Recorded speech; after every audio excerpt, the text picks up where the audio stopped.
Halo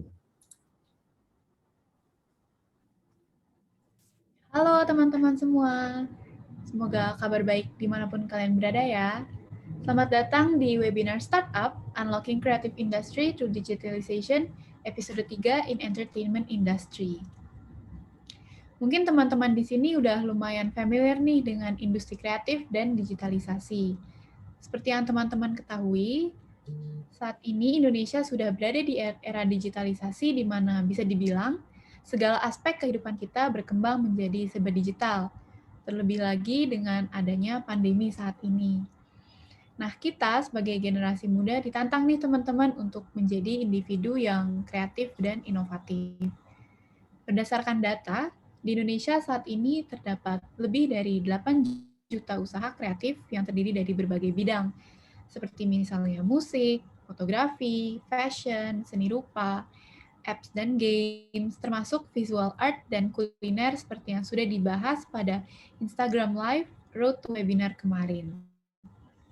Di webinar hari ini, bersama narasumber kita yang paling spesial, kita akan banyak bahas nih tentang digitalisasi di dunia entertainment itu seperti apa dan gimana sih caranya generasi muda bisa berkontribusi di industri ini. Siang hari ini kita kedatangan Pak Edi Sulistyo. Beliau adalah seorang technology entrepreneur yang saat ini menjabat sebagai CEO GoPlay dan sudah lama terjun ke digital entertainment. Sebelum menjadi CEO GoPlay, beliau juga merupakan seorang founder dan CEO dari Loket, sebuah perusahaan teknologi yang bergerak di bidang event dan entertainment. Wah, udah banyak juga ya pengalamannya, teman-teman. Mungkin bisa dibilang Pak Edi ini sebagai Avenger ya di dunia digital entertainment ini. Halo, Kak Edi. Halo. Enggak lah, masa Avenger sih? Kalau Avenger itu kesannya kayak kayak jagoan gitu. Padahal sebetulnya kalau boleh dikatakan justru yang bisa membuat aku sampai pada hari ini itu sebetulnya bukan dari kesuksesannya tapi seberapa kali kegagalannya justru sebetulnya. Karena Oh, di situ yang jadinya banyak belajar, which is itu yang makanya kalau aku ketemu sama temen gitu ya, terus temen itu, oh iya nih, habis bikin ini terus gagal, habis bikin ini terus gagal gitu. Buat aku itu sesuatu orang yang pasti keren, karena dia udah punya badge of honor-nya itu, ya failure-nya itu. Jadi hmm, sebetulnya jangan Avengers, nggak keren, lebih keren yang lebih banyak gagal, lebih keren gitu.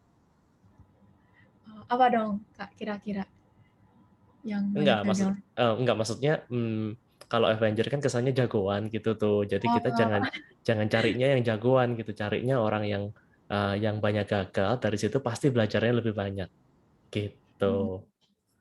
betul, betul, betul. Nah, kalau boleh tahu nih, Kak, akhir-akhir ini kesibukannya ngapain aja, Kak? Akhir-akhir ini mungkin banyak orang yang nggak tahu, nggak kenal aku. Aku tuh sebetulnya tuh programmer at heart sebetulnya. Jadi Oh aku ya, tuh suka kalau nganggur-nganggur gitu tuh bikin-bikin apa gitu, coding-coding gitu, bikin-bikin program apa gitu. Karena memang dari kecil sebetulnya dari mungkin bisa dikatakan dari umur 5 tahun sebetulnya aku tuh nggak sengaja kapan hari itu menemukan foto aku waktu umur 5 tahun gitu lagi di depan komputer gitu lagi kayak coding gitu. Dan dari situ memang aku dari dulu udah tahu gitu kalau memang kalau udah besar nanti aku maunya tuh jadi seorang programmer gitu. Udah pinginnya itu pingin bisa jadi seorang engineer yang bisa bikin program, yang bisa bikin produk, yang mudah-mudahan produknya itu bisa menjadi blessing buat orang lain. wah, keren, keren, keren. Kalau boleh tahu dulu, kakak kuliahnya jurusan, Computer Science Engineering. oh berhubungan juga dong berarti. Berhubungan, justru itu makanya dari kecil udah tahu. Jadi SD pun sudah sering ikut competitive programming, SMP, SMA juga sering ikut. Jadi waktu kuliah pun udah nggak pakai mikir, udah pasti maunya computer science gitu. Wah, keren, keren, keren, keren. Berhubungan juga sama GoPlay ini ya berarti. Berhubungan juga dong. Ini kebetulan banyak teman-teman nih yang udah join pagi ini, siang ini ya, di Jepang malah sore malah ya. Iya. Ini ada teman-teman ada Sis Judith, Roberto, Jeremy Andrew juga, Sis Jella, Della, Susi, Nur Wahid, dan of course Kak Regi. Halo Kak Regi.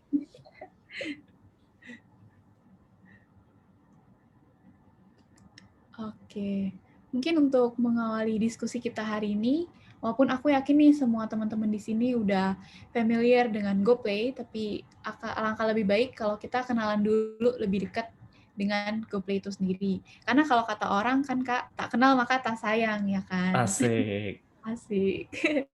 Mungkin boleh diceritakan sedikit nggak nih Kak tentang GoPlay? Nah, oke. Ini sebenarnya cukup menarik karena mungkin banyak orang wondering, kan kita kan dari Gojek gitu. Gojek kan awalnya dari driver-driver itu, logistik. Kok tiba-tiba kita punya entertainment division? Nggak cuma punya entertainment, bahkan kita punya live streaming platform lagi kan, namanya GoPlay gitu loh.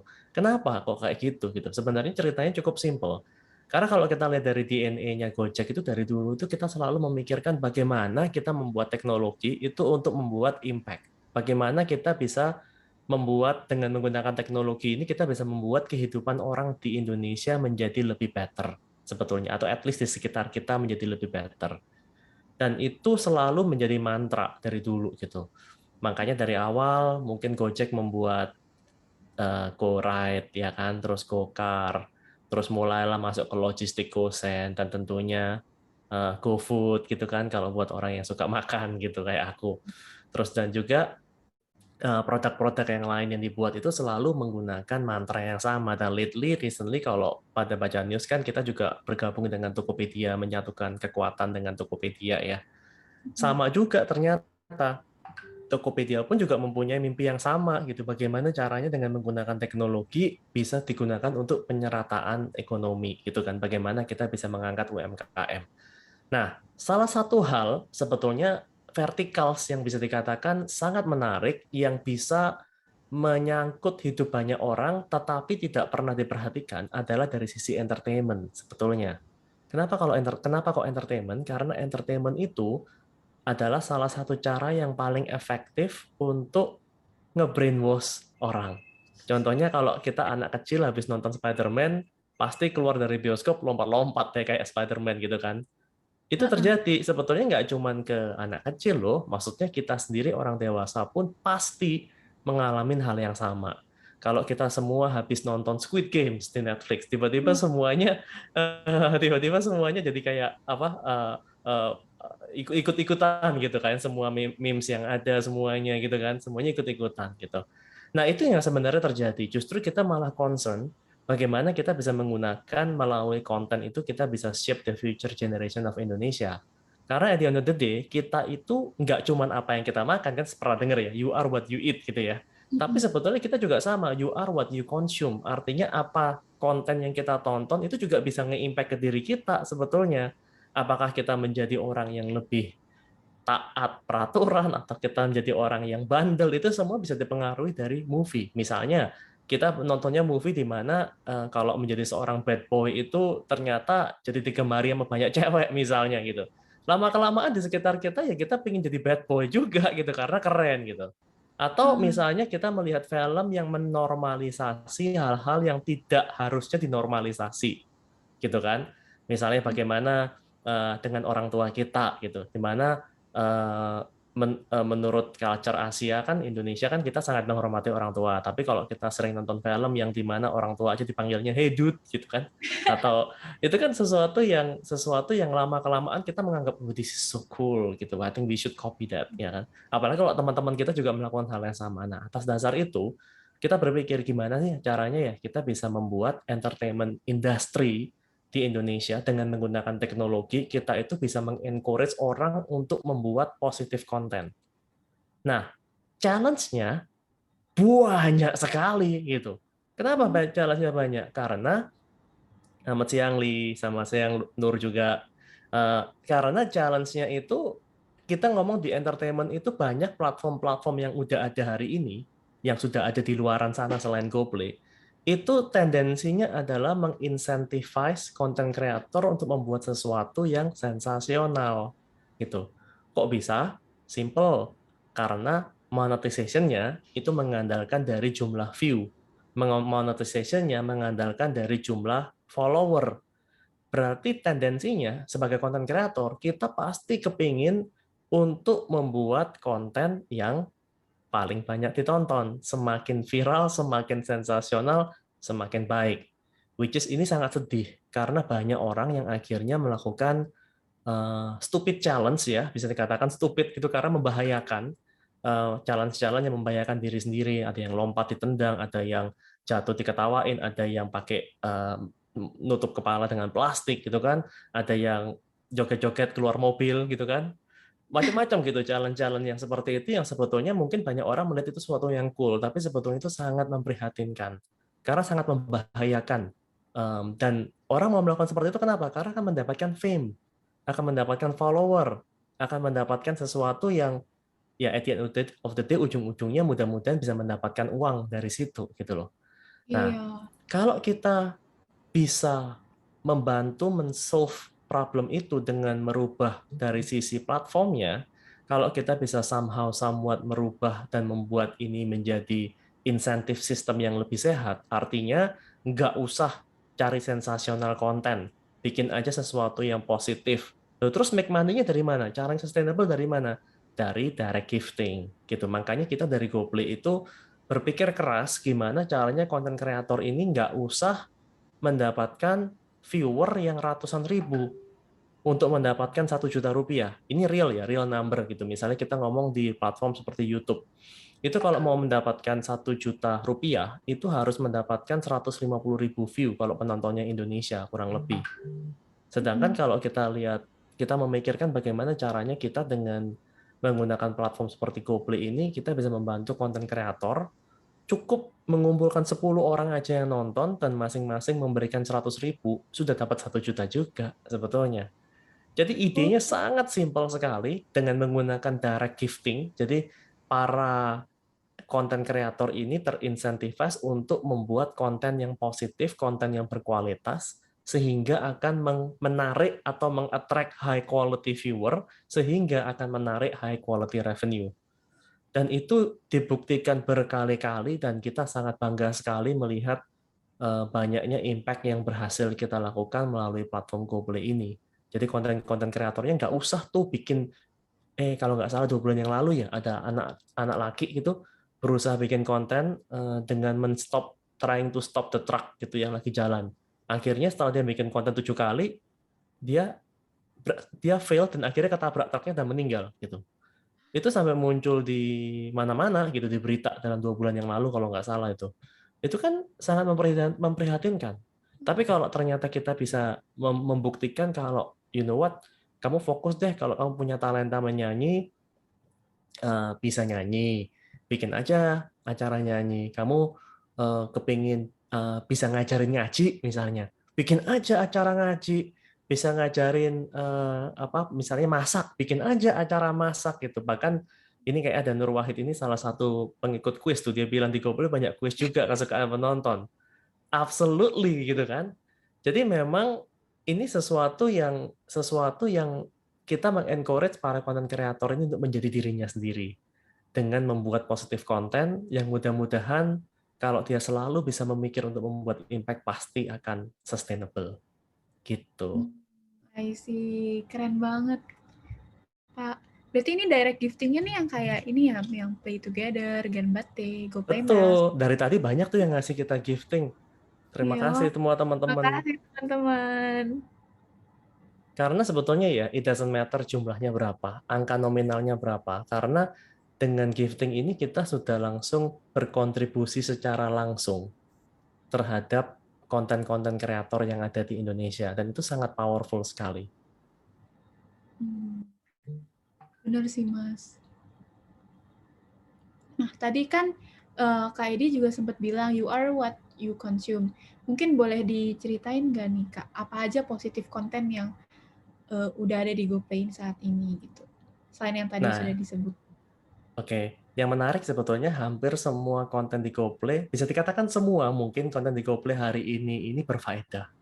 Karena memang waktu kita membuat platform ini, kita juga Mm-mm. sadar karena platform yang mungkin meng-offer the same feature atau mungkin meng-offer the same teknologi, mungkin akan ada banyak in the future, mungkin.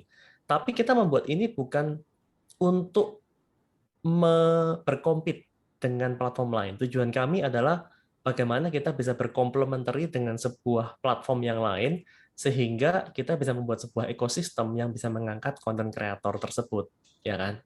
Jadi konten salah satu yang membedakan kita adalah dari sisi konten kita. Kita mempunyai proses kurasi daripada konten kreator sehingga nggak semua ya konten kreator yang mendaftar itu bisa kita approve sebetulnya.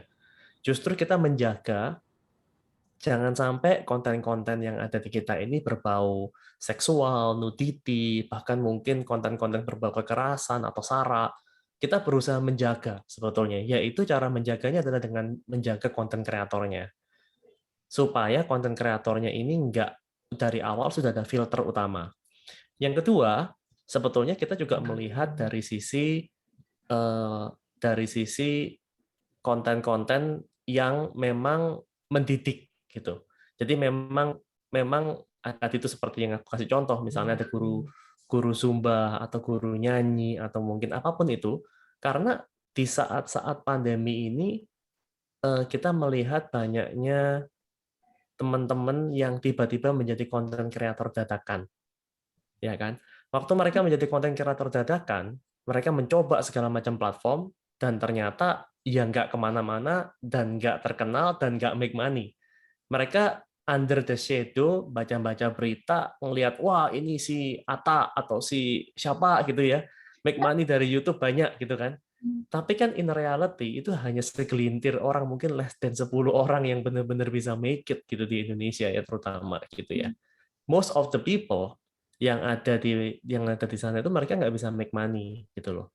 Jadi dengan kita mengkurasi itu kita memberikan rasa bangga terhadap para konten kreatornya sehingga konten kreator itu jadi lebih semangat karena dia tahu kalau mereka ada di GoPlay sebelah-sebelah acaranya dia yang lagi live juga barengan saat itu juga atau sebelum dan sesudahnya itu semuanya positif, semuanya nggak malu-maluin gitu.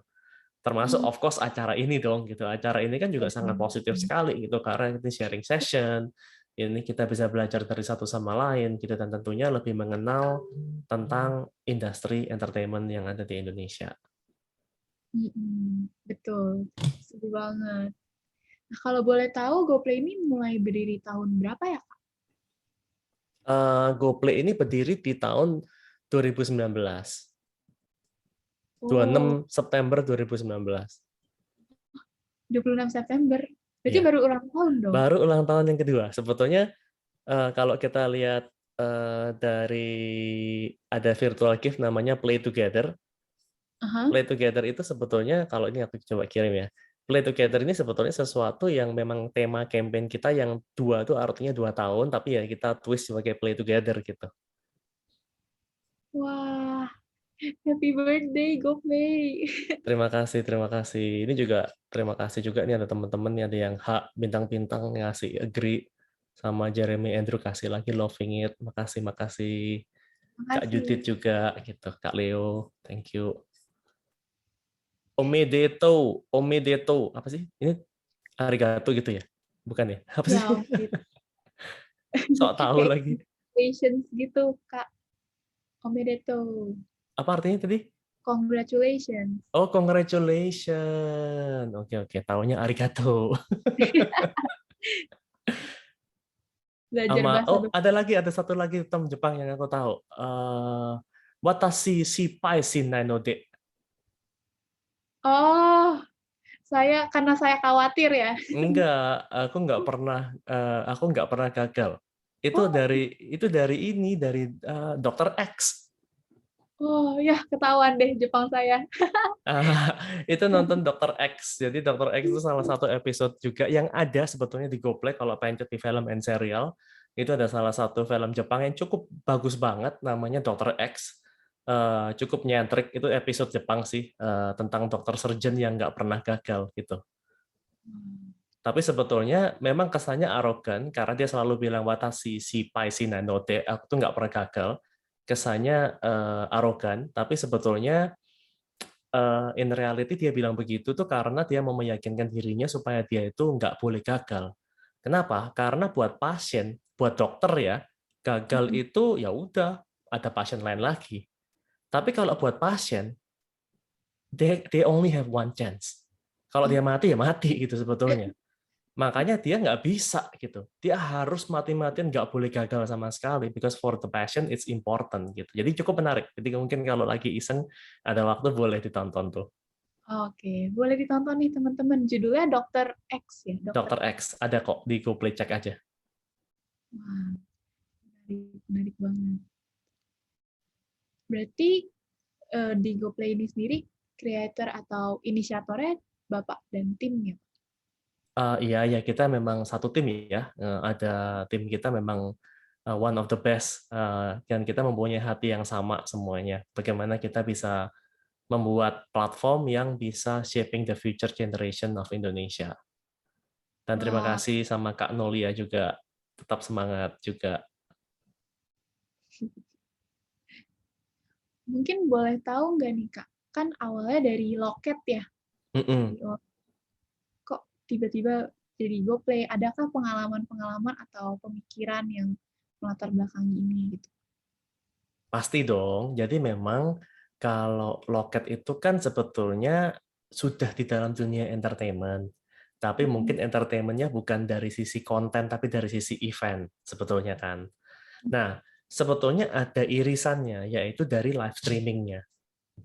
Terutama sekarang kan offline event kan nggak bisa. Jadi mau nggak mau memang kebanyakan live streaming ya, seperti acara hari ini gitu kan. Kalau misalnya kita offline kan siapa tahu aku diundang ke Jepang kan asik tuh gitu kan. Lumayan. Iya, jalan-jalan ya. Lumayan ada alasan gitu kan jalan-jalan ke Jepang. Nah, tapi memang thank you Brandon. Tapi memang kalau kita lihat dari arahnya itu Loket itu kita juga sama. Kita mempunyai DNA yang sama, ya kan? DNA-nya di Loket itu adalah bagaimana kita bisa membuat entertainment industri hiburan di tanah air itu menjadi jauh lebih nyaman gitu.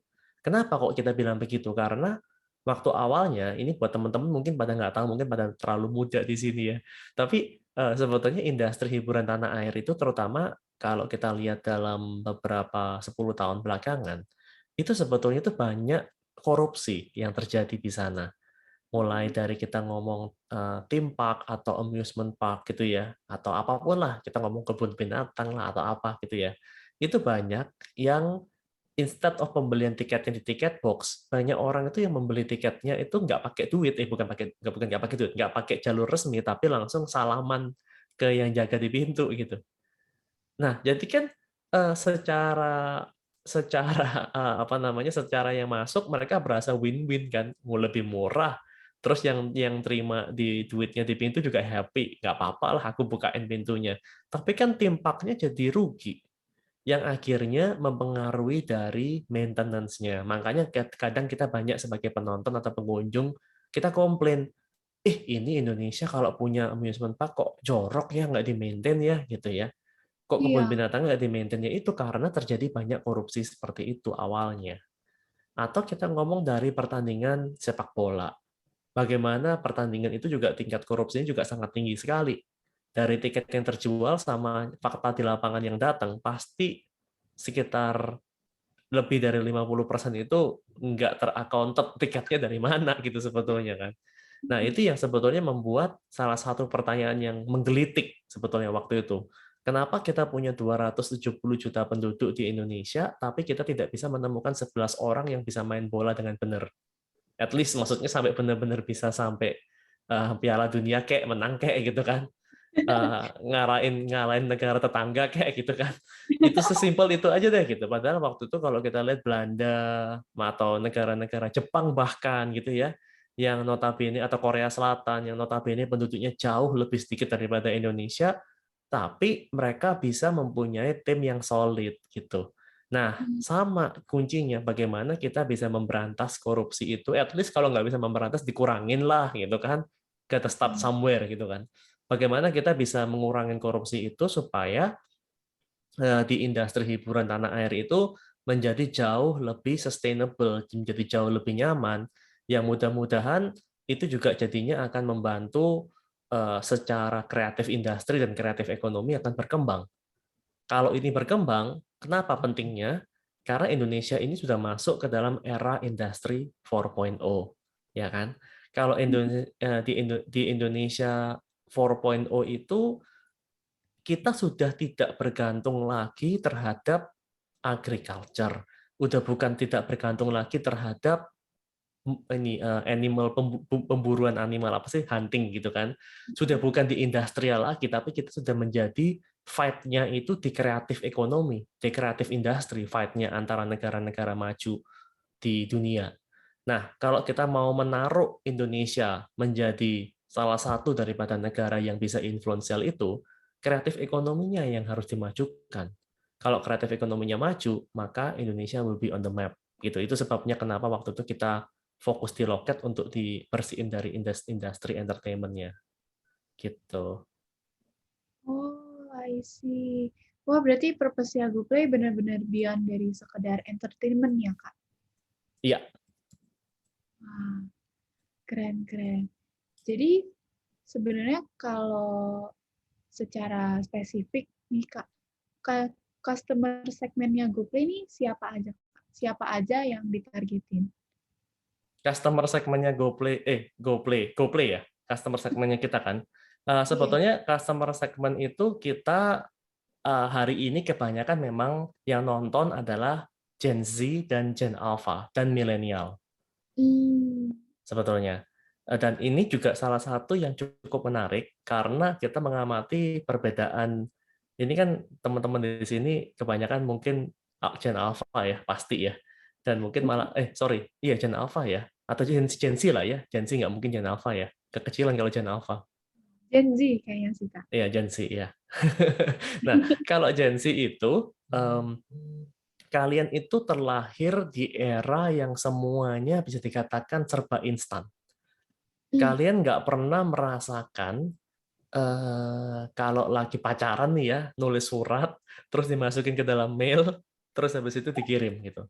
Atau kalau lagi Natalan atau Lebaran gitu ngirim surat, kartu Natal namanya dulu, kita beli di segepok gitu, kita tulis message, terus kita tutup, terus kita seal di amplop, kita kita cemplungin balik kantor pos segepok ini kita masukin ke dalam kantor pos. Kalian pasti nggak pernah ngalamin itu, gitu kan?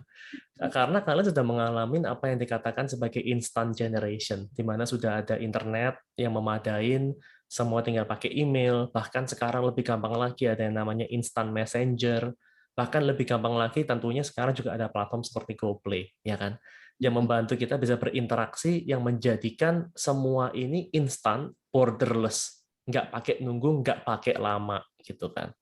Nah, disitulah yang sebetulnya sangat menarik sekali karena teman-teman Gen Z ini dan Gen Alpha terutama, mereka nggak suka kalau misalnya nonton sesuatu tapi nggak bisa interaktif gitu. Mereka Hmm. nggak suka kalau cuma sekedar one way doang. Ya mungkin kalau one way doang ya udah sambil sambil main HP atau sambil apa sambil nggak fokus gitu kan, mungkin sambil zoom kita sambil ngapain gitu kan. Tapi kalau Iya. acaranya interaktif seperti yang kita lakukan di GoPlay seperti ini, gitu kan, ada teman-teman di sini yang juga ikutan chat, terus kita juga saling nyapa satu sama lain gitu kan. Itu akan membuat generasi Z ini akan menjadi jauh lebih engage karena mereka ya istilahnya ada dua arah komunikasi kan, nggak cuma satu arah gitu. Dan ini sebetulnya yang membuat kita juga menjadi salah satu pembeda utamanya kita. Salah satunya misalnya real time-nya ini. Kita Hmm. bisa melakukan dua arah komunikasi itu karena di GoPlay itu sangat real time. Misalnya sekarang Ayu baru nulis, diam-diam, yuk kita li gitu. Itu sesuatu yang real time. Jadi begitu dia tulis, aku bisa baca, dan begitu aku ngomong, dia juga bisa dengar. Nggak pakai nunggu sebetulnya. Sedangkan kalau kita melihat di platform yang lain, yang udah ada kayak mungkin IG atau mungkin kayak YouTube, itu lag-nya itu sangat jauh. Bisa at best bisa 10-20 detik, kalau lagi sial internetnya jelek bisa sampai 1-2 menit telatnya Iya. gitu. Nah, kalau 1-2 menit, interaksinya tidak bisa dibacain kayak yang Ayu bilang. Nggak bisa. Karena yang terjadi adalah apapun yang aku ngomong baru sampai ke dalam kupingnya si Ayu, mungkin bisa dikatakan ya 20 detik lagi gitu kan. Jadi kalau misalnya tiba-tiba nih aku datang, terus aku bilang, "Halo teman-teman, selamat sore," gitu kan. "Apa kabar nih teman-teman?" Gitu kan. Nah, kayak chatting-an di WA bener, "Apa kabar teman-teman?" Gitu. Terus mungkin karena delay-nya lama, kita sebagai yang di screen, kita akan nunggunya lama, awkward. Kok kagak ada jawaban ya? Ini ada orang dapat nggak ya? Internet aku oke kan? Kita nanya lagi. Oke kan? Pada dapat nggak gitu? Masih diem semua gitu. Sampai pada akhirnya dibalas 20 detik kemudian, tapi kita udah move on, ganti topik gitu. Mm-mm. Makanya kalau kamu sadar, orang-orang yang komen-komen di IG maupun di itu, mereka paling cuman komennya cuman, "Sapa aku, Kak." Paling cuma gitu doang. Tapi Iya. itu bisa bisa dikatakan mau sampai di akhir acara pun ya nggak apa-apa gitu sebetulnya, nggak menjadi interaksi dua arah gitu. Sedangkan kalau Hmm. di sini, nah "Sapa aku Li," itu disuruh panggil, real time sekali gitu sebetulnya. Jadi tidak ada delay sama sekali, jadi ini memungkinkan untuk membuat sebuah komunitas. Membuat sebuah komunitas, terima kasih Susi es kopinya, membuat sebuah komunitas yang kita saling support satu sama lain, yang pada akhirnya kita bisa meng-encourage konten-konten kreator kita untuk membuat sesuatu yang positif. Wah, keren banget sih. Baru sadar banget real time-nya. Tadi aku pikir juga kayak ada delay 10 atau 20 detik, ternyata benar-benar langsung cepet gini ya, Kak. Coba aja kamu ketik. Langsung muncul deh, real time. Hmm, berarti interaksi dua arah dan real time ini benar-benar yang membedakan GoPlay dengan platform yang lain ya, Kak. Berarti Ya, ini karena ya, betul. observasi Kakak dan tim. Betul. Memang very subtle, tapi buat teman-teman yang udah pernah ngisi acara di GoPlay, kemungkinan besar mereka sudah males ngisi acara di tempat yang lain. Udah keburu nyaman ya. Iya, karena ini testimoni asli dari beberapa teman. Misalnya, salah satu yang acara yang aku suka datang di pagi, jam 5 pagi ada acaranya Franky Kuncoro gitu kan. Acara religi untuk, lagu-lagu worship gitu. Nah, itu waktu aku datang ya sama, dia juga awalnya juga suka suka, bernyanyi di platform lain gitu kan. Tapi begitu dia nyoba di GoPlay setiap hari Senin sampai Jumat jam 5 pagi, dia sudah menemukan udah terbiasa selalu, "Suara saya aman?" Wih, udah biasa. Pagi, terus ada yang minta didoain gitu, misalnya contohnya, ada yang minta didoain gitu ya. Kalau misalnya doanya itu datangnya 30 sampai 1 menit kemudian, ya udah telat momennya, udah hilang. Tapi karena dia udah terbiasa dan mendapatkan instant respon, itu bisa dilakukan saat itu juga gitu.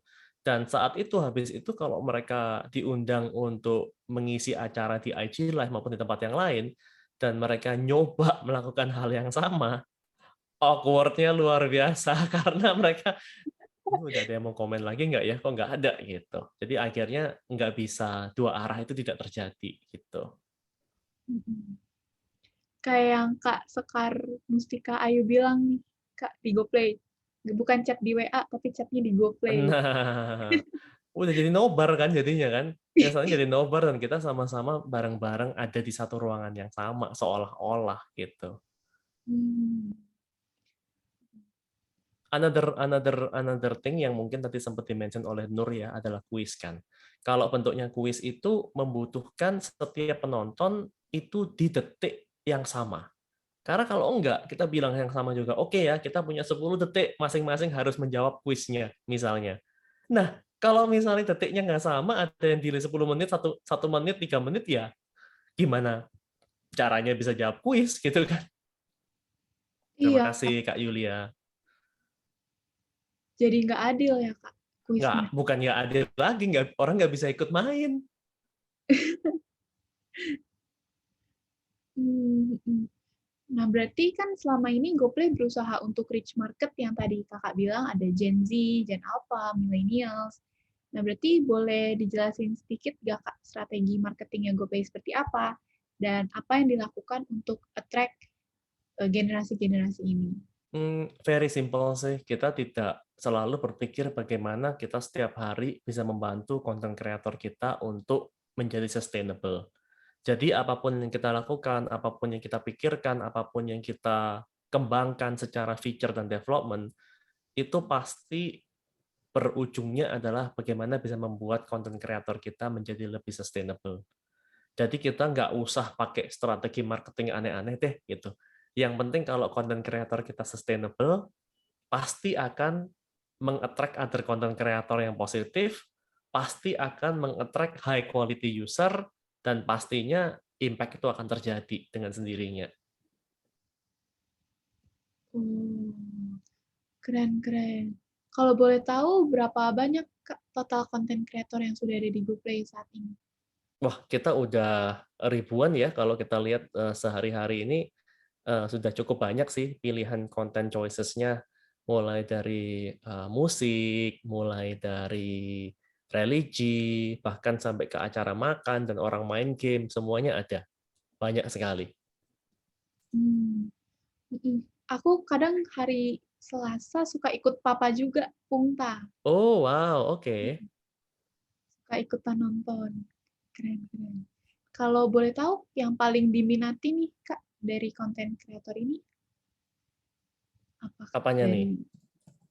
Dari kategorinya mungkin. Itu sebetulnya cukup luas ya, karena memang setiap orang pasti mempunyai quote and quote fan base-nya masing-masing, ya kan? Hmm.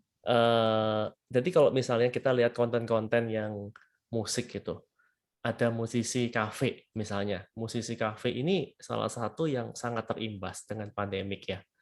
Aku kebetulan kenal beberapa yang mereka pun sampai harus minta bantuan pemerintah sembako gitu. Dan ini yang cukup memprihatinkan. Miris sebenarnya dengarnya karena suaranya enak, talentanya bagus, tapi simply bukan, dan mereka memang bukannya mereka nggak mau usaha lain, ya memang memang talentanya di situ gitu kan. Jadi waktu mereka nggak bisa punya panggung buat nyanyi, itu mereka selalu kesusahan gitu kan. Nah, jadi jadi dengan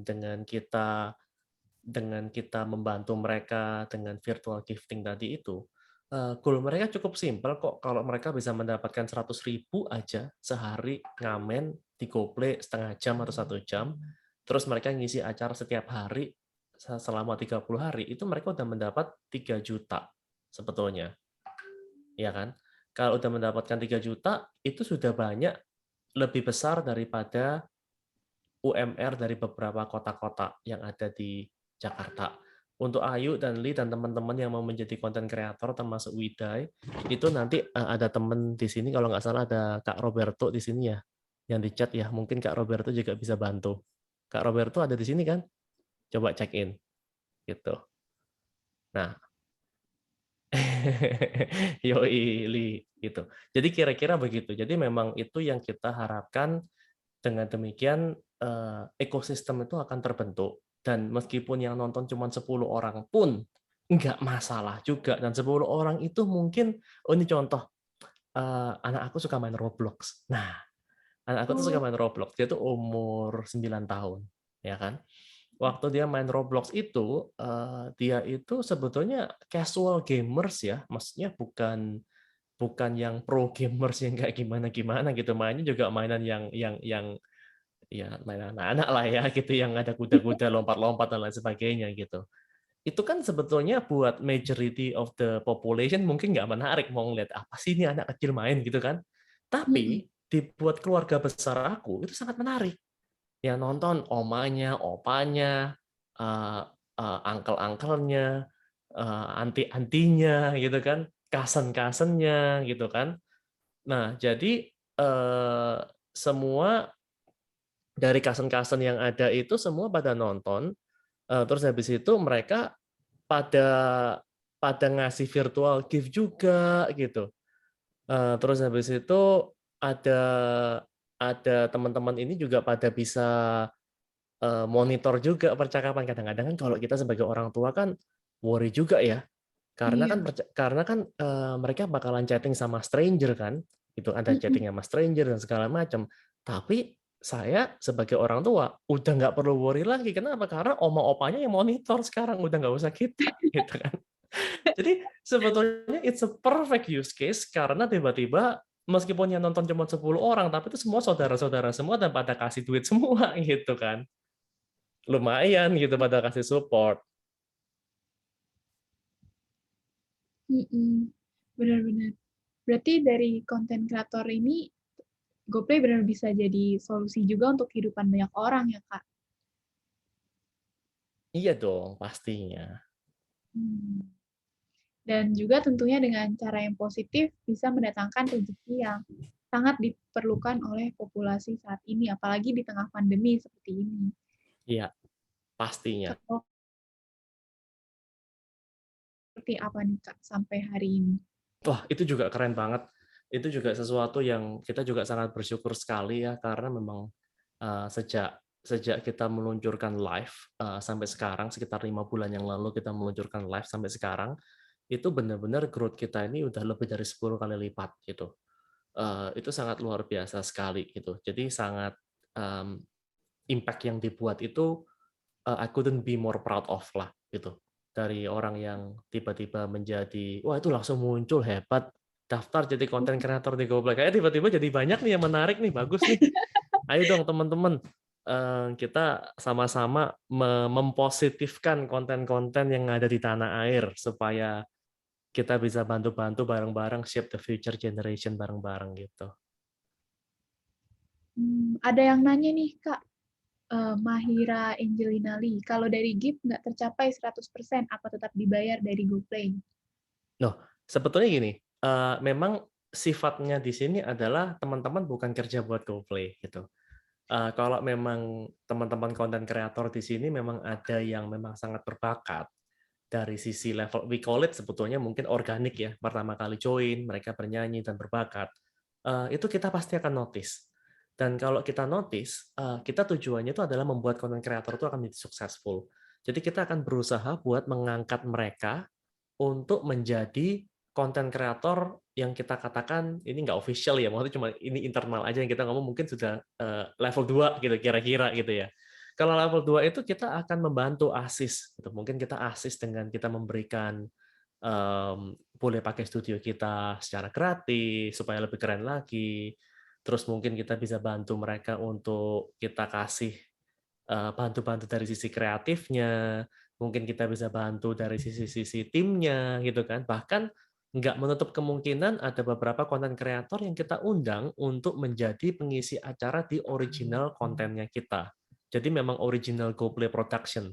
Itu jadi lebih keren lagi, udah naik upgrade level lagi gitu. Kita kita nggak cuman kasih kreatif studio, tapi kita bahkan ada krunya, kameranya pun juga mungkin 2-3 angles gitu kan. Benar-benar udah kita upgrade gitu. Kalau lebih keren lagi nanti one day, benar-benar bisa mungkin kita tidak menutup kemungkinan kita akan memberikan opportunity di dalam GoTo ecosystem. Dari Tokopedia mungkin jadi brand ambassador-nya Tokopedia mungkin, atau mungkin jadi GoPay punya, atau GoFood, atau bahkan mungkin bisa kita bantu untuk lebih expose ke acara terrestrial TV, misalnya dengan Net TV dan dengan teman-teman yang lain. Harapannya cukup simple, bagaimana konten kreator ini benar-benar bisa menjadi mereka sendiri dan at the end mereka bisa menjadi bermanfaat dan lebih successful kalau kita bisa ada di GoPlay gitu. Oh ya, ada yang nanya juga nih, Kak. GoPlay bisa Silakan. dipakai live stream dari luar negeri nggak, Kak? Mungkin buat teman-teman yang di Jepang pengen. Barusan ini actually tadi siang baru sambil makan siang aku sambil nonton acaranya Christina atau Christine namanya ya? Christina ya. Dia tuh salah satu travel influencer dan dia lagi di Maldives. Yang dia lakukan Hmm, adalah room virtual tour hotel kalau nggak salah Karma something gitu yang ada di Maldives. Dia benar-benar jalan keliling dari villanya dia, yang villanya itu langsung ke beach, terus dia juga jalan sampai ke tunjukin ruangan yang overwater bungalow, benar-benar overwater villa yang benar-benar dilihat dari apa kamar bisa ngelihat ikan, sampai dia ngajak tur ke Spanya, sampai dia ngajak tur ke restoran di Karma yang underwater.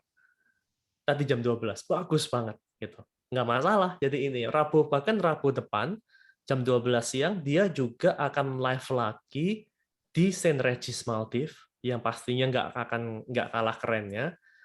Dia akan room tour juga, akan keliling-keliling juga, dan itu pasti very exciting sekali. Dan dia juga suka ngasih kadang-kadang kalau dia live, kadang ada link yang bisa kita book kalau memang mau booking dengan harga lebih murah, atau bahkan ada banyak giveaway yang dia kasih juga. Tadi dia kasih softland, dia kasih ke tas Nikon gitu kan. Lumayan seru gitu sebetulnya. Iya, ada Mbak Christina Tan, betul tadi itu. Nah, manfaat jadi konten ini jadi tanya jawab tentang GoPlay nih. Pada tertarik buat jadi konten kreator. Bagus lah. Manfaat jadi konten kreator di GoPlay sebetulnya again ya, kita memang kepinginnya itu kalian sebagai konten kreator itu bisa tetap berkembang. Tentunya sih kita harapkan untuk menjadi sustainable dengan virtual gifting-nya itu. Tapi memang itu memang membutuhkan sebuah konsistensi sebetulnya. Kalau kita lihat konten kreator yang sangat highly successful, salah satunya contohnya yang sering kamu tonton itu si Pungtah. Itu salah satu Oh, Romo Aldo itu salah satu yang paling successful, salah satunya. Kenapa? Karena dia mengisi konten setiap hari. Dari Komsos KAJ, Senin sampai Minggu pasti ada konten dan bahkan satu hari bisa 2-3 kali. Gitu. Jadi nggak hmm. heran kalau misalnya salah satu daripada top performer adalah dari Komsos KAJ. Atau misalnya kita melihat dari Taman Safari Indonesia, itu juga salah satu yang cukup konsisten karena setiap hari dia bahkan bisa punya 3-5 show setiap harinya. Banyak sekali. Tapi memang Taman Safari itu kan luas ya. Ada yang di Bali Safari, kadang live-nya ada yang di Taman Safari Prigen, ada yang di Taman Safari Bogor gitu ya. Jadi mereka memang ada di Kebun Binatang Bandung Zoo gitu. Jadi memang selalu itu bermacam-macam lokasi tempatnya memang. Tapi konsepnya cukup simple, yaitu memberikan virtual animal feeding. Nggak pernah tahu Oh, kan? Nah, heeh. itu keren banget. Kenapa? Karena itu sesuatu yang again, di saat pandemi ini kita selalu berpikir yang kena impact itu adalah manusia. Ya kan? Iya. Padahal sebetulnya animal itu juga kena impact sebetulnya. Hmm. Kenapa? Kan karena binatang-binatang ini sudah didomesticated loh sebetulnya. Jadi mereka tuh kalau disuruh hidup di luaran sana ya langsung mati lah. Nggak ngerti caranya cari makan, lahirnya aja udah di kebun binatang gitu kan. Udah Iya. dikasih makan tiap hari. Mereka tidak mempunyai skill yang itu. Sama kayak kamu misalnya tiba-tiba disuruh nulis surat terus disuruh ngirim, kan nggak ngerti gitu kan. Lahirnya nggak di situ gitu. Tapi maksudnya animal-animal ini salah satu yang terdampak. Dan kalau kita lihat animal itu, taman safari dan tempat-tempat tersebut itu karena memang adanya lockdown dan PPKM ini, mereka jadinya nggak ada pengunjung. Tidak diperbolehkan bahkan ada pengunjung. Jadi nggak ada revenue. Nah, terus Hmm. makannya gimana dong binatang-binatang ini? Ya mau nggak mau dikasih makan, karena kalau nggak dikasih makan rugi. Nah, terus taman safarinya rugi dong. Ya iya, gitu kan. Makanya sebetulnya dengan kita menggunakan virtual animal feeding ini sangat bagus sekali. Karena ini bisa membantu mereka dan membuat anak-anak dari rumah yang tadinya mungkin stres selalu nggak ada emosional sama sekali ngelihatnya Zoom dan orang tuanya terus tiap hari gitu ya. Sekarang mereka bisa melihat binatang dan nggak cuma lihat tapi bisa kasih makan. Misalnya kasih virtual gifting pisang gitu ya. Nanti dari kipernya langsung bilang, "Oh, thank you udah dikasih pisang ini." Terus pisangnya langsung benar-benar dikasih ke mulutnya binatangnya gitu. Jadi Oh, dengan demikian apa yang kita lakukan tuh mendapatkan instant gratification. Itu kayak Lee pernah kirim ulat buat meerkatnya Taman Safari, keren tuh. Nah, jadi memang ditunjukin ternyata meerkat itu yang kalau kita nonton di apa sih itu filmnya ya, bukan Lion King ya atau apa gitu ya, yang King meerkat itu kan dikasih makan uletnya, ternyata itu dikasihin alat yang di roller itu, jadi si meerkatnya akan gini-gini sendiri, terus alatnya akan muter, terus ulatnya akan jatuh terus dimakan gitu. Jadi waktu kita kasih, oh Madagaskar, bentuk betul, thank you Kak Robert. Dari situ waktu kita kasih ulatnya itu, penonton di rumah itu berasa memang ini kontribusi aku loh gitu, aku yang kasih ini ulat gitu. Itu keren banget sih. Jadi anak-anak pun jadi suka sekali nontonnya. keren Again, itu banget. hanya bisa terjadi karena real time. Kalau Hmm. ada delay udah nggak seru. Iya, udah ketinggalan, udah Iya. hilang suasananya. Keren banget ya. Berarti GoPlay benar-benar beri positif impact nggak cuma ke orang-orang doang, tapi juga ke ciptaan Tuhan yang lain, kayak animal-animal di taman safari. Ya, betul. Terus Kak, kan saat ini karena kita lebih banyak habisin waktu di rumah, jadi nonton juga bisa jadi salah satu alternatif untuk me time dan refreshing gitu. Karena lagi pandemi gini ke bioskop kan lumayan ngeri, takut kena COVID segala macam. Dan mungkin platform online yang paling sering dipakai orang adalah Netflix ya Kak. Ya, Yang bisa tadi jadi. Kak Edi bilang juga Squid Game yang lagi happening saat ini. Nah, kalau boleh tahu untuk saat ini siapa nih Kak direct kompetitor terbesar yang GoPlay? Justru sebetulnya kita ini point of view kita terhadap kompetitor ini slightly berbeda ya, mungkin daripada majority of the people menganggap kompetitor gitu. Karena dari awal tadi sempat aku bilang, kita ada di sini bukan untuk bercompeting, tapi untuk berkomplementary. Bahkan mindset kita cukup simple. Kalau ada platform lain yang berhasil menjawab pertanyaan konten kreator dan membuat konten-konten kreator Indonesia ini jadi kaya dan sukses semua, ya kita nggak akan bikin GoPlay sebetulnya. Ngapain? Gitu loh. Bahkan mungkin kita akan membuat extension bagaimana caranya para konten kreator ini bisa mendapatkan lebih banyak uang lagi melalui platform tersebut justru sebetulnya. Nah, karena platform itu tidak ada, tidak eksis hari ini, yang ada hanya platform yang bisa ngasih segelintir orang aja yang top-top, yang selebriti doang yang make money, tapi nggak ada platform yang benar-benar bisa membantu teman-teman yang kayak kita-kita yang nggak punya follower ini tetap bisa sustainable dan successful, makanya GoPlay itu ada, to begin with. Jadi kalau misalnya kita tanya, kompetitor terbesar kita siapa, eh, bisa dikatakan nggak ada gitu, karena kalau emang benar-benar ada pun pasti akan kita ajak kerjasama gitu. Nah, teman-teman di sini juga banyak nih Kak yang tertarik buat jadi konten kreator ya. Dari Sekar Mustika Ayu ada yang nanya nih Kak, apa nanti ada sistem kontrak atau gimana pas daftar? Harus ada perjanjian berapa kali live atau terserah konten kreator? Ya, itu nanti mungkin akan dibantu dari sisi akan Roberto akan bantu, tapi sebetulnya in general sih kita justru tidak ada kontrak-kontrakan ya. Artinya gini, kita nggak mau konten kreator kita ini berasa terbebani. Artinya, wah aku harus ngisi konten setiap hari di GoPlay, kayak kerja dong jadinya. Enggak, kita nggak mau itu. Justru kita mau konten kreator ini dari hatinya sendiri, mereka memang membuat konten yang memang sangat relevan buat dirinya sendiri, yang pada akhirnya konten tersebut juga bisa bermanfaat buat orang lain. Kalau mereka mau ngisinya setiap hari, monggo. Mereka mau ngisinya sebulan sekali, monggo. Mau ngisinya setahun sekali, monggo, silahkan gitu. Artinya sebetulnya ini bukan buat kepentingan kita. Kita memang ada hanya untuk menjembatanin supaya bisa menjadi lebih successful para konten kreator. Kita jembatanin mereka gitu sebetulnya. Jadi mengenai tentunya kalau konten kreator yang mau mengisi konten dan memang kepingin membuat konten secara setiap hari, tadi yang seperti aku bilang, konsistensi itu adalah kunci sebetulnya. Semakin sering, semakin konsisten, dan di jam yang sama setiap harinya, itu akan membuat sebuah habit, akan membuat sebagai positive habit yang membuat orang lain menunggu gitu. Nah, ini juga sesuatu yang mungkin again dari generation Z atau Gen Alpha ini mungkin karena terlahir di era on demand sebetulnya, itu mungkin nggak pernah merasakan the excitement untuk menunggu sesuatu. Ini teman-teman di sini yang rada seumuran atas-atas nih pasti ada yang pernah mengalami menunggu nonton acara Doraemon di TV setiap minggu jam 8 pagi. Itu membuat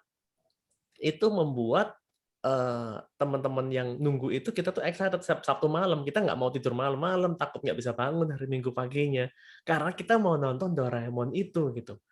Dan itu yang sebetulnya yang sekarang kita melihat banyak positive habit yang sudah hilang gitu. Kok bisa hilang? Iya, karena kita semua on demand. Misalnya contoh ibadah online. Ibadah online itu kalau kita ngomong dulu kita ibadah kan datang ke tempat ibadah, entah itu gereja, masjid, pura, wihara gitu ya. Kita pasti datang physically gitu kan. Dan itu selalu ada tempat-tempat atau waktu-waktu yang selalu didedikasikan. Jadi kita itu mempunyai sebuah habit, minggu pagi ke gereja bersama keluarga gitu. Selalu sama. Nah, begitu adanya ini di YouTube misalnya, di mana YouTube itu bisa di-rewind, bisa ditonton kapanpun, itu membuat keharusan untuk nonton di jam yang sama setiap saat itu nggak ada. Gitu. Jadi kenyataannya banyak teman-teman apalagi yang the younger generation itu menjadi what we call the lost generation. Karena mereka sudah mulai seenak sendiri, artinya namanya juga on demand, seenak sebisaku gitu kan. Nah, karena konsepnya sebisa aku, malah yang terjadi adalah tidak pernah ditonton juga gitu kalau nggak kepepet gitu. Itu yang akhirnya membuat memang ada saat-saat yang on demand itu menjadi mempunyai peranan penting. Karena kita bisa kapanpun belajar, kita bisa melihat konten kapanpun. Tapi ada juga saat-saat di mana live atau sesuatu yang real time dan on time dan habit itu menjadi sesuatu yang harus ada. Contohnya olahraga, contohnya kita beribadah, bahkan kerja pun atau sekolah pun. Masa kamu bisa sekolah online, kita ada kelas jam 8, kita bilang sama gurunya, on demand aja, Bu, gitu. Nggak bisa juga kan. Ke kantor juga sama. Suka-suka aku deh, kalau aku nganggur aku ke kantor juga nggak bisa juga gitu. Dan di sini sebetulnya kita justru kunci yang sama itu adalah konsistensi itu membuat para konten kreator ini untuk membuat positive habit sebetulnya setiap hari. Kayak Pungta aja deh, nggak usah jauh-jauh acara yang kamu suka tonton. Itu juga sesuatu yang tadinya orang awam seperti aku boro-boro baca renungan harian kan, tiap hari, tiap minggu aja belum tentu ada, gereja aja kadang-kadang skip gitu kan. Maksudnya Iya. itu sesuatu yang very manusiawi gitu sebetulnya. Tapi dengan adanya live-nya Romo Aldo yang terjadi setiap hari, Senin sampai Jumat, itu hebat loh. Maksudnya, memang kadang-kadang memang aku nggak selalu pas ada bentrok dan kebetulan nggak bisa. Tapi kalau kita lihat secara statistik dari bulan April sampai sekarang, itu hampir tiap hari, Senin sampai Jumat, ternyata aku jadi membaca renungan. Itu ngeri loh sebetulnya. Ngeri maksudnya dalam arti yang amazed gitu loh. Kok bisa gitu seorang aku yang begini-begini ini tiba-tiba bisa menjadi sedikit lebih beriman sedikit gitu kan. Itu kan sesuatu yang sangat sangat apa ya? Aku nggak pernah kepikiran, never once in my life that I can see myself itu bisa baca renungan sampai sesering itu gitu. Tapi itu sesuatu yang again, begitu ada hari Sabtu yang nggak ada Pungta, jam 8 tuh masih ada berasa, jam 8. Kayak seolah-olah kayak ngecek jam gitu. Oh, Karena sudah menjadi sebuah kebiasaan gitu sebetulnya. Itu yang sebetulnya memang sesuatu yang sangat powerful-nya itu di situ. I see. Bener sih, Kak. Karena aku juga jarang baca kitab suci gitu. Tapi sejak ikutan Papa nonton Pungta jadi life-changing moments juga jadinya. Iya kan, gitu. Nah, dari penjelasan tadi, aku setuju banget sih, Kak. Kalau nggak ada platform yang lebih purposeful daripada GoPlay. Bener-bener changing life platform banget. Karena dari no one bisa jadi content creator yang ternyata bisa jadi hero untuk membantu orang yang tidak stres, menceritakan jalan-jalan ke Maldives tadi, menyentuh banyak aspek di hidup seseorang yang nggak bisa dilakukan mungkin di platform lain gitu. Nah, tadi Kak Edi juga udah bilang GoPlay ini udah jalan 2 tahun ya, Kak? Ya.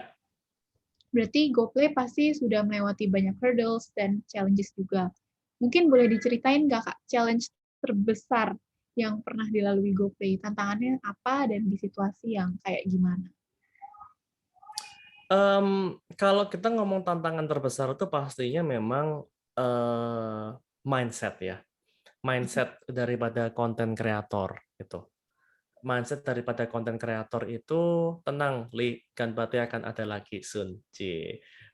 Mindset daripada konten kreator itu banyak yang terdemotivasi. Ya, aku garis bawahi, terdemotivasi karena tidak ada yang nonton. Itu adalah sesuatu mindset perubahan yang harusnya kita ingin merubah. Karena sebetulnya mereka terbentuk dengan habit, yaitu tadi itu, udah bikin setengah mati, diedit, cakep-cakep, suaranya keren, gitu kan. tapi Iya. ternyata diupload ke YouTube yang nonton cuma 10 orang gitu kan. Dan itu banyak banyak yang membuat akhirnya mereka tuh jadi kayak malas ngeditnya setengah mati gitu. Nah, begitu kita masuk ke dalam ranah live, ranah live ini sebetulnya mindset-nya itu akan jadi jauh lebih simpel. Kalau kamu perhatiin hari ini, sebetulnya kita nggak siapin apa-apa loh, gitu loh. Kita ngomong-ngomong ini sangat ngeflow sekali loh. Maksudnya kita nggak nyiapin, oh kamu bakal nanyain aku apa tadi ya? Nanti aku ngomong apa ya? Kita nggak ada, gitu sama sekali nggak ada. Jadi artinya nggak ada persiapan, kita cuman go show aja nongol di jam 2, terus habis itu kita ngomong-ngomong aja kayak teman aja sebenarnya sangat komunitas. Sedangkan kalau ini kita taruh di YouTube, look what happened. Yang terjadi adalah ada recordingnya, terus mungkin juga ada bumper-bumpernya, ada musik-musiknya, kita kasih sound effect, terus habis itu kita ngeditnya juga di render lagi, komputernya belum tentu kuat lagi gitu kan. Udah Iya. gitu masih apa di-upload, uploadnya lama, internetnya pelan dan lain sebagainya gitu kan. Terus nggak ada yang nonton. Itu jadi lebih lebih ini lagi gitu. Nah, tapi yang membedakan live itu adalah kita tampil apa adanya sebetulnya. Kita tidak ada beban, tidak ada harus harus menggunakan yang keren-keren, nggak usah ngapa-ngapain. Karena ya sifatnya live, tidak ada rekamannya, maksudnya tidak bisa di-rewind, tidak muncul selamanya. Kalau kita mau naruh upload juga bisa habis ini, kalau nggak mau diupload juga nggak apa-apa. Dan nggak ada editan-editan gitu, ini apa adanya gitu. Jadi secara undertaking akan jauh lebih simple sebetulnya. Iya betul, no editing gitu. Jauh lebih simple secara live itu. Jadi dengan begitu, ya udah kita live tiap hari pun juga nggak ada beban sebetulnya. Itu sebetulnya keenak. Jadi mindset itu yang pertama. Yang kedua tadi itu adalah bagaimana kita merubah, nggak usah kayak sekarang aja ada 60 orang nih yang lagi nonton acara kita gitu. Padahal sebetulnya kalau kita lihat nggak apa-apa Bu Francisca, terima kasih udah join. Kalau kita lihat sebetulnya malahan ya, tadi itu seperti yang aku contoh, kalau 10 orang aja yang nonton, masing-masing kasih 10.000, udah 100.000. 100.000 kita ngisi tiap hari udah 3 juta. Udah cukup bagi banyak orang. Apalagi cuman effort yang cuman kita katakan setengah jam, 1 jam gitu. No effort, gitu kan.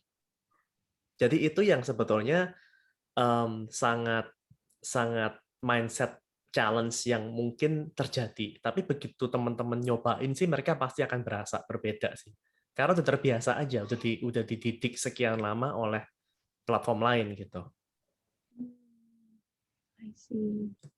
Berarti bisa dibilang GoPlay ini juga sebagai learning platform ya, Kak, bagi orang-orang yang punya purpose untuk bantu orang hidup. Pasti dong. Nah, sebenarnya aku penasaran sih, Kak, di masa-masa yang akan datang nih, ketika teknologi lebih maju daripada sekarang, pasti industri digital entertainment ini kan juga akan berkembang lebih maju lagi. Pasti. Nah, kalau boleh tahu, apa aja nih, Kak, goals yang ingin diraih GoPlay 5 tahun dari sekarang? Simple. Kita kepingin seluruh konten-konten kreator yang ada di Indonesia semuanya bisa successful dengan tanpa membuat sensasional konten. Itu adalah yang kita pingin. Kalau kita bisa membuat seperti itu kita pasti sangat happy banget. Dan on top of that, kita juga sangat senang sekali untuk bisa membuat teman-teman yang nonton pun juga mempunyai positive habit. Gitu. Itu juga sesuatu yang kita sangat idam-idamkan. Amin, semoga kesampaian ya, Kak. Amin. Kalau boleh tahu strategi apa aja nih yang Kakak dan tim udah bikin untuk reach goals tersebut, Kak? Ya, ini kan tadi sebenarnya mirip sama pertanyaan kamu yang sebelumnya. Di mana sebetulnya kita nggak mempunyai strategi aneh-aneh deh. Yang penting setiap konten kreator kita bisa successful. Jadi kita akan work very closely sama mereka. Kita akan memberikan tools yang mereka butuhkan, mulai dari gamification, misalnya contoh nih, banyak mungkin yang nggak sadar kalau kita tanya, virtual gifting ini sebetulnya larinya ke GoPlay atau ke konten kreatornya sih gitu kan. Nah, itu yang sebetulnya mungkin banyak orang atau mungkin banyak orang nggak sadar kalau sebetulnya ini stiker-stiker apaan sih, lucu-lucu doang, cuman stiker-stiker kayak WhatsApp gitu kah gitu kan. Padahal sebetulnya stiker-stiker itu kan sebenarnya banyak yang berbayar. Dan berbayar itu sebetulnya akan langsung ke konten kreator tersebut sebetulnya. Tujuannya kan memang untuk mendukung mereka. Nah, ini yang sebetulnya yang mungkin kita selalu melakukan constant improvement. Bagaimana konten-konten kreator ini bisa mendapatkan revenue lebih banyak. Karena yang kita sadar, orang Indonesia, terutama konten kreator Indonesia ini, enggak semuanya ini berani minta. Padahal bukan buat kepentingan komersial, maksudnya memang untuk support hidupnya dia sebetulnya kan. Tapi kalau kita ngelihat konten kreator luar nih di US atau di Eropa, itu mereka bener nggak apa-apa. Ayo kasih sekarang gitu, nggak apa-apa gitu. Tapi kalau konten kreator Indonesia, nah kayak Bu Francisca juga bingung kan. Memang pada mulanya banyak yang bingung gitu. Tapi konten kreator Indonesia itu pada nggak enak mintanya, sungkan gitu sebetulnya. Nah justru itu bagaimana kita dari sisi platform bisa membantu menyadarkan orang kalau mereka ini dengan mereka memberikan support ke konten kreator ini, mereka tuh benar-benar bisa membuat impact yang luar biasa gitu.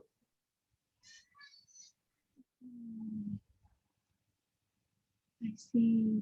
Nah, saat ini kan juga banyak nih, Pak, dari teman-teman di sini yang dari tadi pengen jadi konten kreator atau generasi muda lainnya di luar sana yang ingin uh, berkontribusi di digital entertainment ini. Boleh nggak nih, Kak, share tips and tricks-nya buat mereka-mereka ini?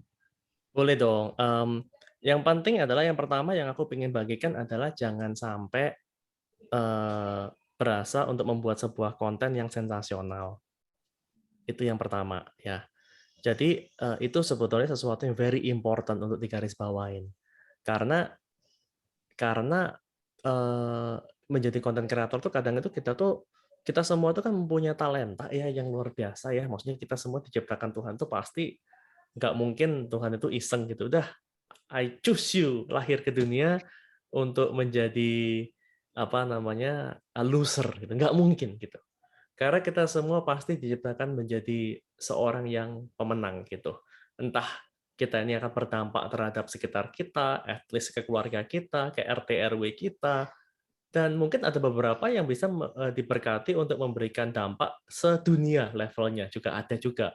Tapi it doesn't matter gitu sebetulnya. Yang penting kesamaannya adalah bagaimana kita selalu mempunyai talenta yang kita punya ini untuk memberikan dampak positif gitu.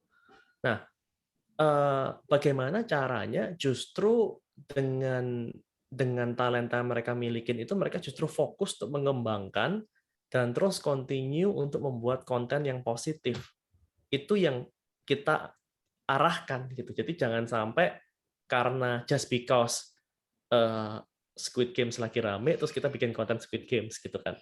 Nggak harus juga kali gitu. Kalau memang menarik ya nggak apa-apa, tapi nggak harus mengikuti tren, nggak harus membuat sesuatu yang sensasional selama konten ini memang positif dan memang bisa memberikan dampak, itu sudah sangat bagus.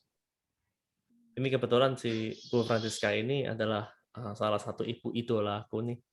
Dan dia bilang share tips buat emak-emak gitu karena kayaknya GoPlay cocok buat anak muda.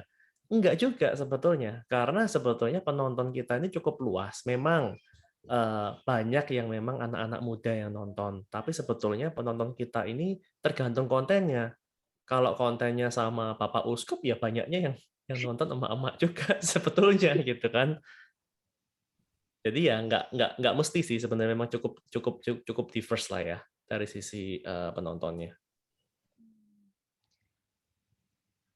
Aku penasaran juga nih, Kak. Kan tadi di awal Kakak bilang Kakak mengalami banyak kegagalan dulu kan, Kak. Sebenarnya susah nggak sih, Kak, untuk bikin startup? Susah itu relatif. Iya. Jawabannya diplomatis banget ya. Enggak, tapi memang sebetulnya gini, karena memang kalau dikatakan kayak sama kayak orang nanya, jurusan komputer science itu susah nggak sih? Gitu. Ada yang nanya gitu juga dulu. Kalau buat aku, karena memang dari kecil hobinya adalah komputer science, udah suka programming, bahkan sekarang aja kalau sudah sekarang aja ya, udah umur segini aja ya, itu kalau aku lagi kayak lagi banyak pikiran, lagi segala macam, itu kalau lagi pusing gitu, buka komputer, coding gitu. Karena coding itu adalah me time buat aku gitu. Kayak benar-benar kayak bisa immerse in the zone gitu, yang benar-benar kayak bisa trying to solve certain problem. Itu buat aku sesuatu yang hiburan sebetulnya. Jadi, waktu kuliah, sesusah-susahnya banyak teman-teman yang drop off lah, nggak jadilah, ada yang nilainya hancur, failure, dan segala macam, harus di lab 24 hour, dan macam-macam ya. Tapi buat aku sesuatu yang sangat menyenangkan sebetulnya. Karena memang hobinya di situ, gitu. Nah, balik ke dalam pertanyaan kamu, bikin startup itu susah apa enggak? Sebetulnya susah, sebetulnya. Tapi kita harus melihat waktu kita membuat sebuah startup itu goal-nya apa. Kalau goal-nya adalah untuk make money, forget it. Karena kemungkinan gagalnya sangat tinggi, 92% menurut statistik ya. 90%, 92% startup first time founder itu gagal. Jadi kalau misalnya iya, algoritma kata Bu Francisca. Kebetulan Bu Francisca ini dekannya salah satu universitas informatika terbaik di Surabaya dulu. Nggak tahu sekarang masih apa enggak, tapi dulu salah satu yang ini. Nah, apa namanya? Jadi memang dulu iya. Nah, tapi memang di dalam startup itu kita harus mencari visinya apa gitu, why-nya apa, kita mau bikin startup itu apa. Kalau sekarang ini kita ngomong kita mau bikin startup di GoPlay gitu misalnya, tujuannya untuk apa? Oh, kita mau shape the future generation lewat positive content seperti yang aku ceritain dari tadi gitu ya. Kalau kita sudah mempunyai sebuah goal dan sebuah visi seperti itu, sebetulnya udah nggak meter lagi sebetulnya. Mau susah nggak susah, karena setiap hari kita enjoy doing it. Kita setiap hari kita punya sebuah cause dan sebuah reason kenapa kita setiap hari bangun pagi, buka mata, langsung semangat gitu. Karena kita tahu ada sesuatu yang besar yang emang kita achieve, yang itu nggak bisa digantikan dengan uang. Gitu. Something that money cannot buy. Itu sebabnya. Jadi kalau emang tanya susah sih sebenarnya susah. Tapi mesti make sure dulu goal-nya benar, mesti make sure visinya benar. Jadi susahnya tuh worth it gitu. Karena kalau enggak, wah, susah. Apalagi kalau cuma tujuannya buat make money. Mending bikin restoran aja gitu kan, lebih gampang. Setuju, setuju. Oke, berarti kalau orang mau bikin startup, jangan dimulai dari goal mau make money dulu ya, Kak? Bahkan tidak akan, bukan jangan dimulai, jangan pernah punya goal untuk make money kalau bikin startup. Hmm, Percaya aja dari pengalaman aku sendiri ya, itu kalau kita goal-nya adalah make impact, uang itu akan datang. Tapi kalau kita goal-nya uang, belum tentu berhasil dan belum tentu ada impact-nya. setuju, setuju. Seru dan menginspirasi banget ya GoPlay ini dan juga perbincangan kita hari ini. Mungkin dari teman-teman di sini ada yang mau ngobrol-ngobrol lagi atau mau nanya-nanya lagi juga boleh banget nih. Boleh, silakan. Langsung mau tulis di kolom chat, mau ngomong apapun boleh, mau nanya apapun dipersilahkan. Uncensored tuh katanya. Kalau di live itu kan kita tidak ada preparation. Iya, serba mendadak ya. Mm-mm.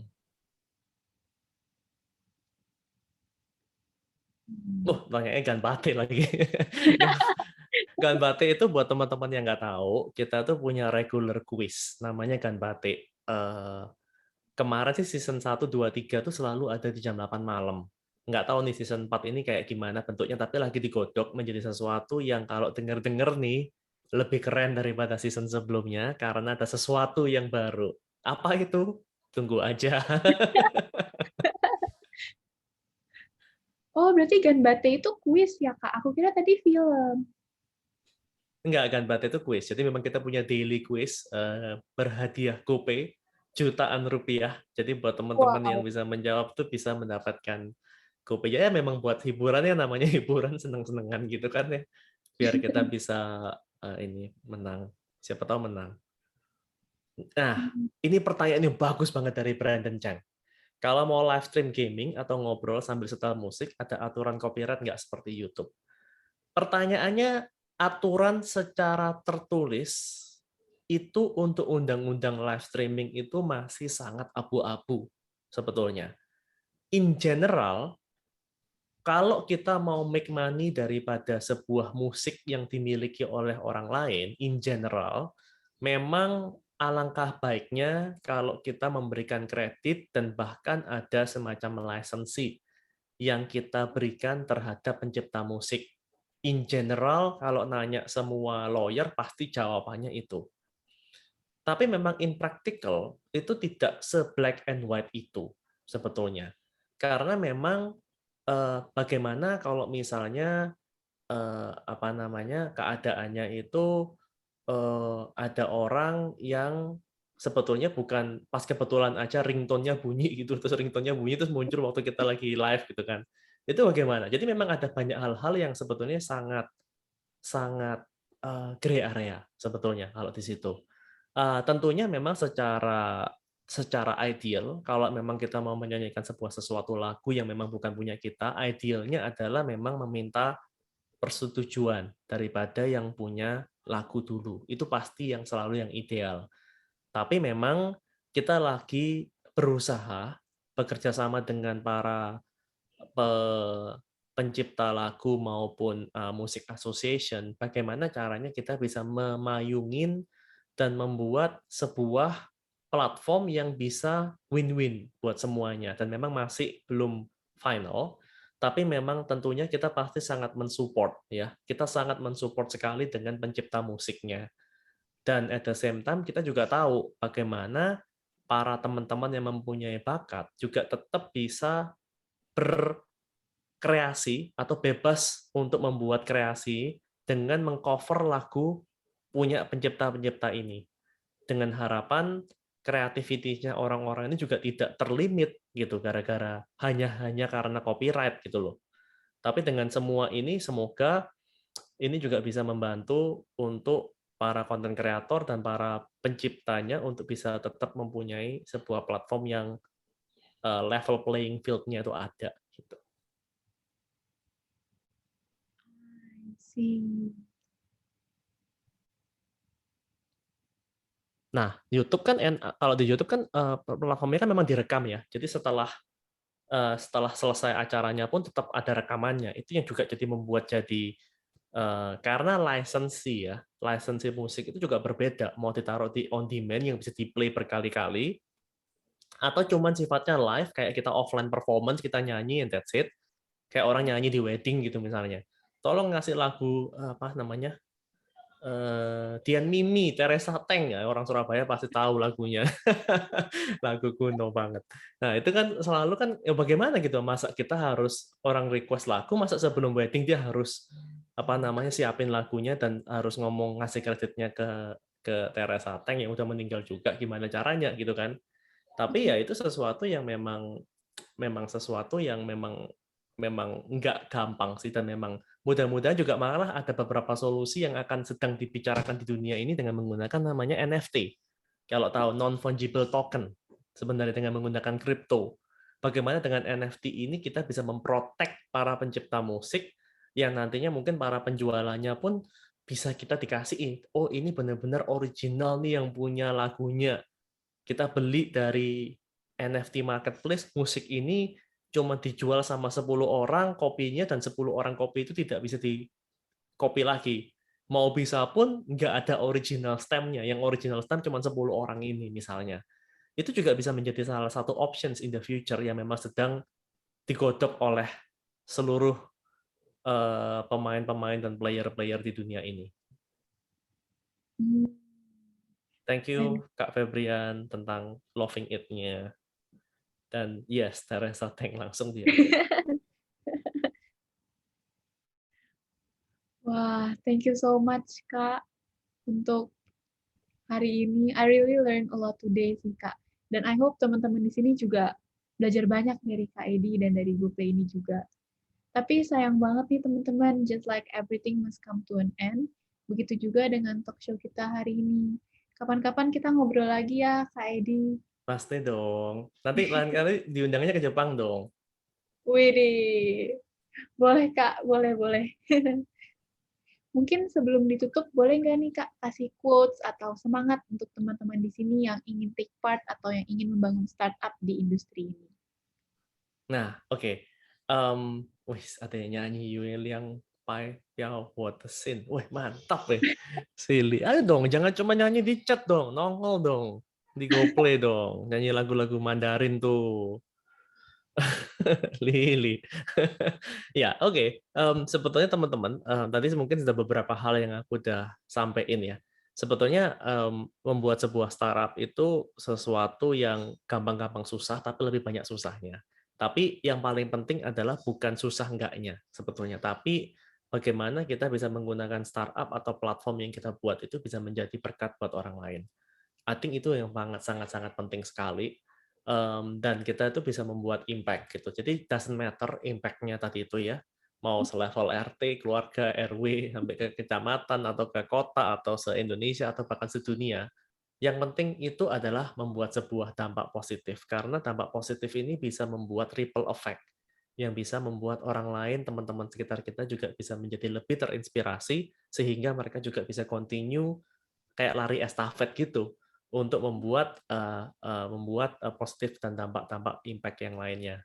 Dan ini sebetulnya sangat krusial karena kalau nggak ada yang mulai, kagak ada yang mulai. Jadi memang mulai aja dulu, harus kita berani untuk melangkah dengan sebuah mimpi, dengan sebuah passion yang kita hadapin dan kita punya, pastinya nggak usah worry karena kalau kita mikirnya impact, pasti I guarantee you that the money will come. Jadi udah jangan cari duitnya dulu deh gitu.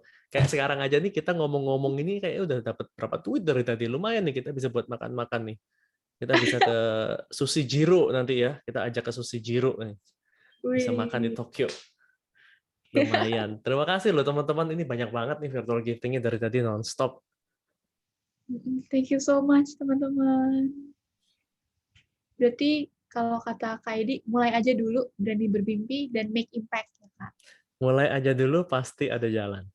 Wih, mulai aja dulu, pasti ada jalan. Buat Setuju. yang nggak tahu itu satunya hashtagnya Tokopedia, mulai aja dulu. Terus kalau dengan hashtagnya Gojek itu pasti ada jalan. Oh, Jadi mulai aja dulu, pasti ada jalan. Itu go to sebetulnya. Dan iya dan apa namanya? Dan terus kita sekarang juga punya ini juga kan go far, go together, go to. Kita di GoPlay go far, play together. thank you so much, Kak, untuk quotes-nya. Semoga memotivasi teman-teman di sini ya. Once again, thank you so much, Kak Edi, udah meluangkan waktunya di hari Minggu, jam tidur siang, untuk ngobrol-ngobrol dan memberikan inspirasi untuk kita hari ini. Siap. Thank you juga for inviting. Ya, akhir kata kami dari Perhimpunan Pelajar Indonesia Tokyo International University juga mengucapkan terima kasih yang sebesar-besarnya untuk teman-teman yang sudah bergabung dan ngasih virtual gift dari tadi dengan kita hari ini. Maaf jika ada yang kurang berkenan.